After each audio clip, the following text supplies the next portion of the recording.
Saudara yang diberkati Tuhan, akhirnya kita sampai di penghujung kitab Ulangan.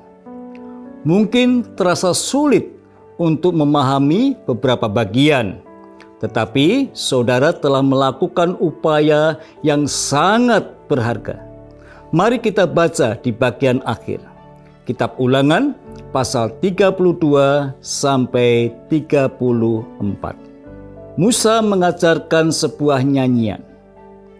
Dia mengatakan bahwa jika bangsa Israel tidak lagi melayani Tuhan dan menyembah berhala, maka nyanyian ini akan menjadi kesaksian bagi kamu. Sebuah lagu yang akan menjadi kesaksian murka Tuhan karena penyembahan berhala di masa depan. Namun meskipun kamu akan meninggalkan Tuhan dan melanggar perjanjian di masa depan, kasih karunia Tuhan akan menang. Itulah kesimpulan dari Ulangan.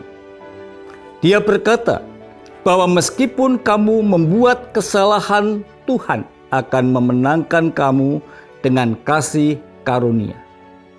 Musa mendaki Gunung Nebo di dataran Moab dan melihat tanah itu, lalu dipanggil Tuhan. Pada saat itu, Musa berusia 120 tahun.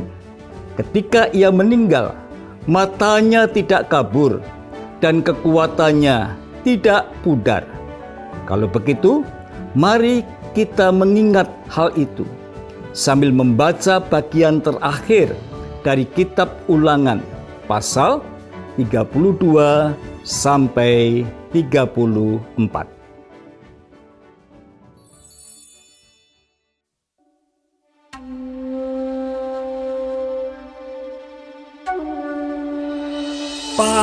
Pasanglah telingamu, hai langit, aku mau berbicara, dan baiklah bumi mendengarkan ucapan mulutku.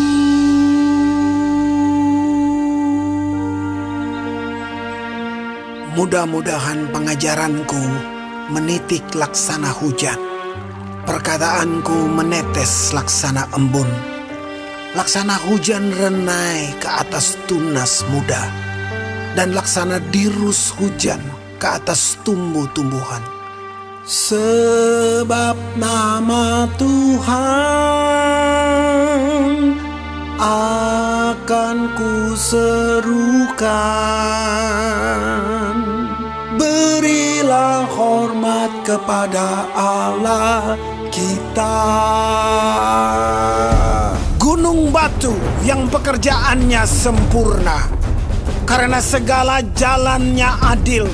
Allah yang setia, dengan tiada kecurangan, adil dan benar Dia.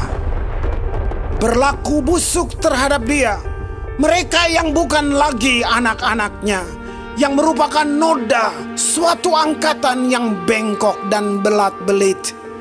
Demikianlah engkau mengadakan pembalasan terhadap Tuhan, hai bangsa yang bebal dan tidak bijaksana. Bukankah Ia Bapamu yang menciptakan engkau, yang menjadikan dan menegakkan engkau? Ingatlah kepada zaman dahulu kala. Perhatikanlah tahun-tahun keturunan yang lalu. Tanyakanlah kepada ayahmu, maka ia memberitahukannya kepadamu. Kepada para tua-tuamu, maka mereka mengatakannya kepadamu. Ketika Sang Maha Tinggi membagi-bagikan milik pusaka kepada bangsa-bangsa, ketika Ia memisah-misah anak-anak manusia, maka Ia menetapkan wilayah bangsa-bangsa menurut bilangan anak-anak Israel. Tetapi bagian Tuhan ialah umat-Nya. Yakub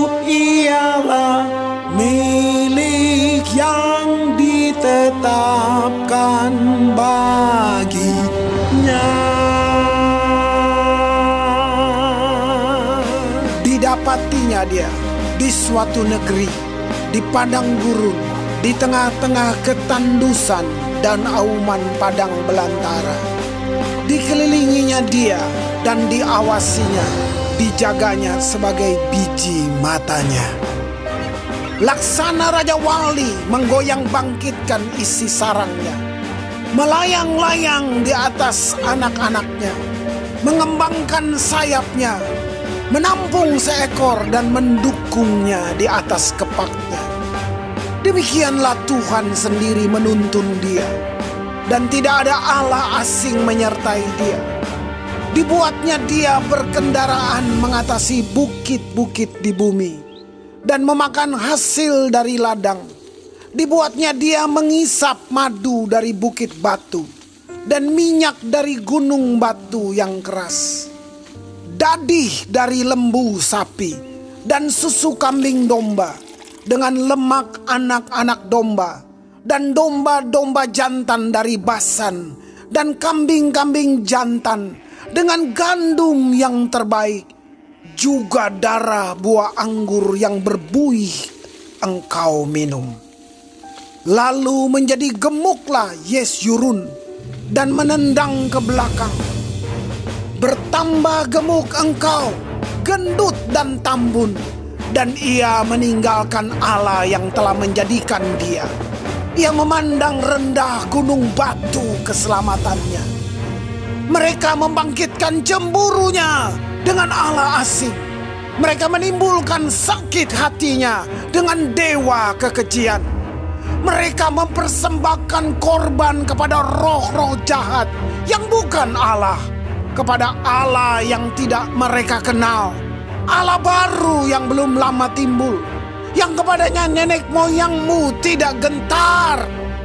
Gunung batu yang memperanakan engkau telah kau lalaikan, dan telah kau lupakan Allah yang melahirkan engkau. Ketika Tuhan melihat hal itu, maka ia menolak mereka, karena ia sakit hati oleh anak-anaknya lelaki dan perempuan. Ia berfirman, aku hendak menyembunyikan wajahku terhadap mereka, dan melihat bagaimana kesudahan mereka. Sebab mereka itu suatu angkatan yang bengkok, anak-anak yang tidak mempunyai kesetiaan. Mereka membangkitkan cemburuku dengan yang bukan Allah.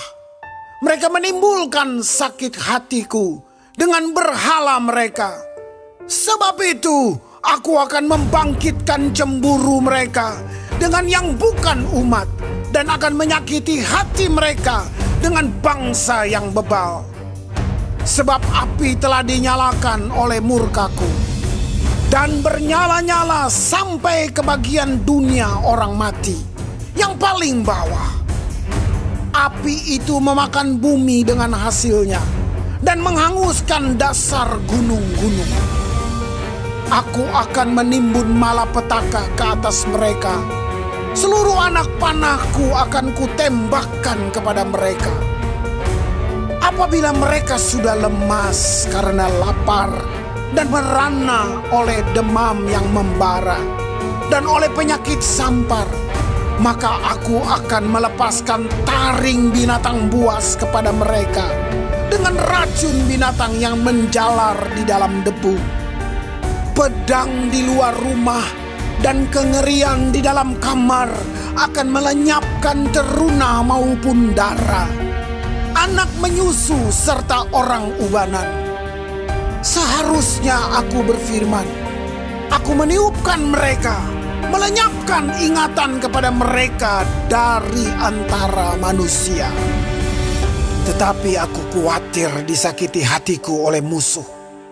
Jangan-jangan lawan mereka salah mengerti. Jangan-jangan mereka berkata, tangan kami jaya. Bukanlah Tuhan yang melakukan semuanya ini. Sebab mereka itu suatu bangsa yang tidak punya pertimbangan, dan tidak ada pengertian pada mereka. Sekiranya mereka bijaksana, tentulah mereka mengerti hal ini dan memperhatikan kesudahan mereka. Bagaimana mungkin satu orang dapat mengejar 1.000 orang, dan 2 orang dapat membuat lari 10.000 orang, kalau tidak gunung batu mereka telah menjual mereka, dan Tuhan telah menyerahkan mereka. Sebab bukanlah seperti gunung batu kita, gunung batu orang-orang itu. Musuh kita boleh menjadi hakim. Sesungguhnya pohon anggur mereka berasal dari pohon anggur Sodom dan dari kebun-kebun Gomora. Buah anggur mereka adalah buah anggur yang beracun. Pahit gugusan-gugusannya. Air anggur mereka adalah racun ular dan bisa ular tedung yang keras ganas. Bukankah hal itu tersimpan padaku, termeterai dalam perbendaharaanku? Hakulah dendam dan pembalasan pada waktu kaki mereka goyang, sebab hari bencana bagi mereka telah dekat. Akan segera datang apa yang telah disediakan bagi mereka. Sebab Tuhan akan memberi keadilan kepada umatnya dan akan merasa sayang kepada hamba-hambanya.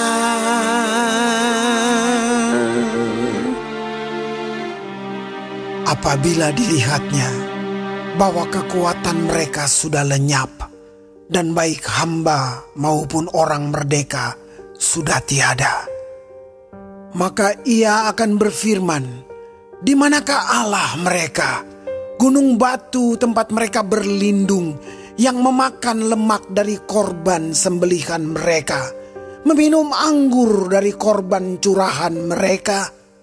Biarlah mereka bangkit untuk menolong kamu, sehingga kamu mendapat perlindungan. Lihatlah sekarang bahwa akulah Dia, tidak ada Allah kecuali aku. Akulah yang mematikan dan yang menghidupkan. Aku telah meremukan, tetapi akulah yang menyembuhkan. Dan seorang pun tidak ada yang dapat melepaskan dari tanganku.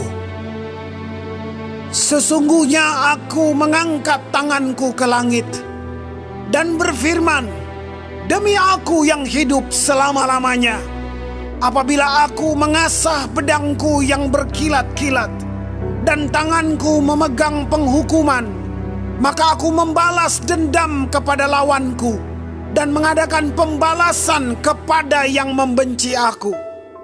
Aku akan memabukkan anak panahku dengan darah, dan pedangku akan memakan daging, darah orang-orang yang mati tertikam dan orang-orang yang tertawan, dari kepala-kepala musuh yang berambut panjang. Bersorak-sorailah, hai bangsa-bangsa, karena umatnya. Sebab ia membalaskan darah hamba-hambanya.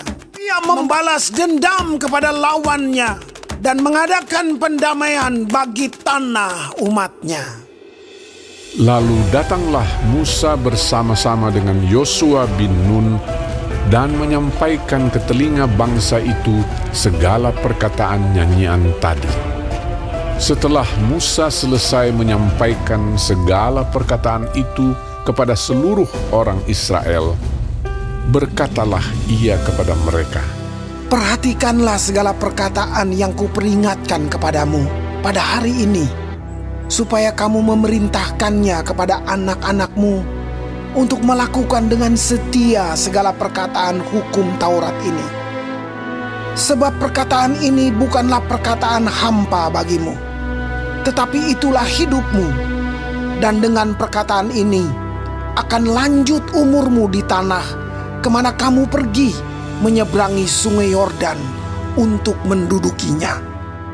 Pada hari itulah juga Tuhan berfirman kepada Musa, "Naiklah ke atas pegunungan Abarim, ke atas gunung Nebo yang di tanah Moab, di tentangan Yeriko, dan pandanglah tanah Kanaan yang kuberikan kepada orang Israel menjadi miliknya.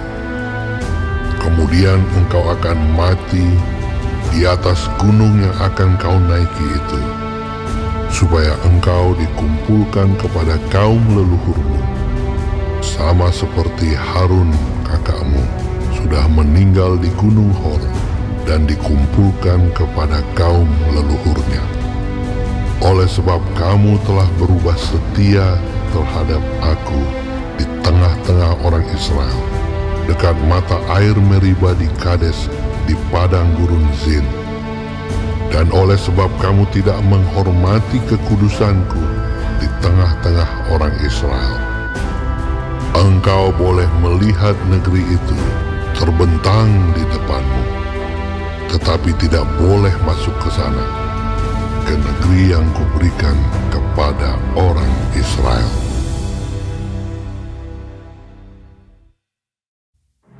Inilah berkat yang diberikan Musa, abdi Allah itu, kepada orang Israel sebelum ia mati. Berkatalah ia, Tuhan datang dari Sinai dan terbit kepada mereka dari Seir. Ia tampak bersinar dari pegunungan Paran dan datang dari tengah-tengah puluhan ribu orang yang kudus. Di sebelah kanannya tampak kepada mereka api yang menyala. Sungguh ia mengasihi umatnya, semua orangnya yang kudus. Di dalam tanganmu-lah mereka, pada kakimu-lah mereka duduk, menangkap sesuatu dari firman-Mu.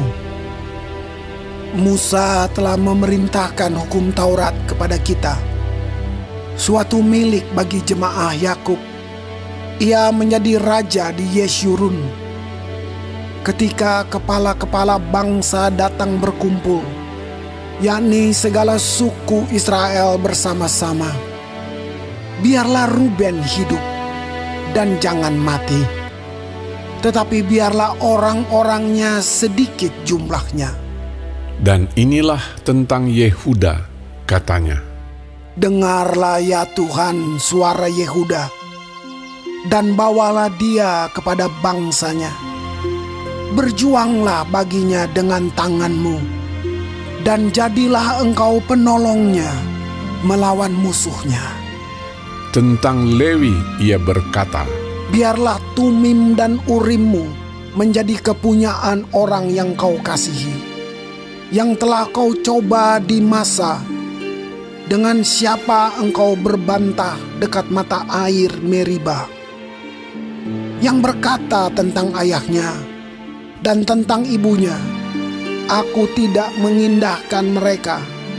Ia yang tidak mau kenal saudara-saudaranya, dan acuh tak acuh terhadap anak-anaknya. Sebab orang-orang Lewi itu berpegang pada firman-Mu dan menjaga perjanjian-Mu. Mereka mengajarkan peraturan-peraturan-Mu kepada Yakub, hukum-Mu kepada Israel. Mereka menaruh ukupan wangi-wangian di depan-Mu, dan korban yang terbakar seluruhnya di atas mezbah-Mu. Berkatilah ya Tuhan kekuatannya, dan berkenanlah kepada pekerjaannya. Remukanlah pinggang orang yang melawan dia dan yang membenci dia, sehingga mereka tidak dapat bangkit. tentang Benyamin ia berkata, Kekasih Tuhan yang diam padanya dengan tentram. Tuhan melindungi dia setiap waktu, dan diam di antara lereng-lereng gunungnya. tentang Yusuf ia berkata, Kiranya negerinya diberkati oleh Tuhan dengan yang terbaik dari langit, dengan air embun dan dengan air samudra raya yang ada di bawah, dengan yang terbaik dari yang dihasilkan matahari, dan dengan yang terbaik dari yang ditumbuhkan bulan, dengan yang terutama dari gunung-gunung yang sejak dahulu, dan dengan yang terbaik dari bukit-bukit yang berabad-abad, dan dengan yang terbaik dari bumi serta segala isinya, dengan perkenanan Dia yang diam dalam semak duri. Biarlah itu semuanya turun ke atas kepala Yusuf, ke atas batu kepala orang yang teristimewa di antara saudara-saudaranya. Anak sulung lembu sapinya adalah kegemilangannya, dan tanduk-tanduknya seperti tanduk-tanduk lembu hutan. Dengan itu ia akan menanduk bangsa-bangsa. Seluruh bumi dari ujung ke ujung. Itulah orang Efraim yang puluhan ribu, dan itulah orang Manasye yang ribuan. Tentang Zebulon, ia berkata, Bersukacitalah hai Zebulon atas perjalanan-perjalananmu, dan engkau pun hai Isakar atas kemah-kemahmu. Bangsa-bangsa akan dipanggil mereka datang ke gunung. Di sanalah mereka akan mempersembahkan korban sembelihan yang benar. Sebab mereka akan mengisap kelimpahan laut dan harta yang terpendam di dalam pasir. Tentang Gad, ia berkata, Terpujilah Dia yang memberi kelapangan kepada Gad. Seperti singa betina ia diam dan menerkam lengan, bahkan batu kepala. Ia memilih bagian yang terutama, sebab di sanalah tersimpan bagian panglima. Ia datang kepada para kepala bangsa itu. Dilakukannya kebenaran Tuhan, serta penghukuman-penghukumannya, bersama-sama dengan orang Israel. Tentang Dan, ia berkata, Adapun Dan, ialah anak singa yang melompat keluar dari Basan. Tentang Naftali, ia berkata, Naftali kenyang dengan perkenanan dan penuh dengan berkat Tuhan. Milikilah Tasik dan wilayah sebelah selatan. Tentang Asher, ia berkata, Diberkatilah Asher di antara anak-anak lelaki. Biarlah ia disukai oleh saudara-saudaranya, dan biarlah ia mencelupkan kakinya ke dalam minyak. Biarlah dari besi dan dari tembaga palang pintumu. Selama umurmu kiranya kekuatanmu. Tidak ada yang seperti Allah, hai Yeshurun. Ia berkendaraan melintasi langit sebagai penolongmu, dan dalam kejayaannya melintasi awan-awan. Allah yang abadi adalah tempat perlindunganmu, dan di bawahmu ada lengan-lengan yang kekal. Ia mengusir musuh dari depanmu dan berfirman, punahkanlah. Maka Israel diam dengan tentram, dan sumber Yakub diam tidak terganggu di dalam suatu negeri yang ada gandum dan anggur. Bahkan langitnya menitikan embun. Berbahagialah engkau, hai Israel. Siapakah yang sama dengan engkau? Suatu bangsa yang diselamatkan oleh Tuhan, perisai pertolongan dan pedang kejayaanmu. Sebab itu musuhmu akan tunduk menjilat kepadamu, dan engkau akan berjejak di bukit-bukit mereka.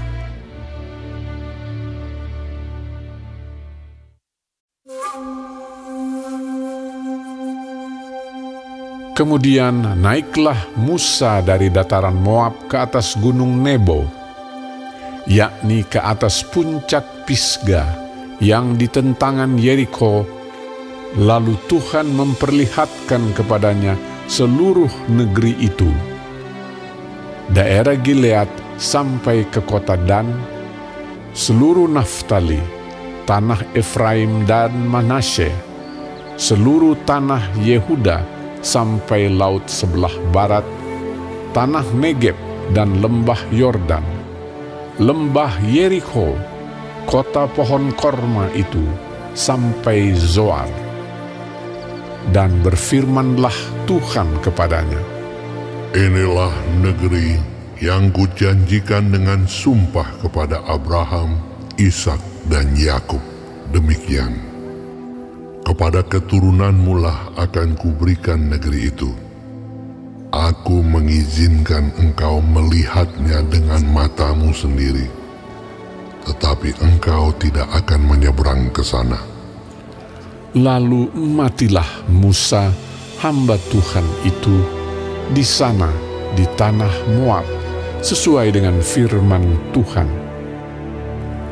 Dan dikuburkannyalah dia di suatu lembah di tanah Moab, di tentangan Bet Peor, dan tidak ada orang yang tahu kuburnya sampai hari ini. Musa berumur 120 tahun ketika ia mati. Matanya belum kabur dan kekuatannya belum hilang. Orang Israel menangisi Musa di dataran Moab 30 hari lamanya. Maka berakhirlah hari-hari tangis perkabungan karena Musa itu. Dan Yosua bin Nun penuh dengan roh kebijaksanaan, sebab Musa telah meletakkan tangannya ke atasnya. Sebab itu orang Israel mendengarkan dia dan melakukan seperti yang diperintahkan Tuhan kepada Musa. Seperti Musa yang dikenal Tuhan dengan berhadapan muka, tidak ada lagi nabi yang bangkit di antara orang Israel dalam hal segala tanda dan mujizat yang dilakukannya atas perintah Tuhan di tanah Mesir terhadap Firaun dan terhadap semua pegawainya dan seluruh negerinya, dan dalam hal segala perbuatan kekuasaan dan segala kedahsyatan yang besar yang dilakukan Musa di depan seluruh orang Israel.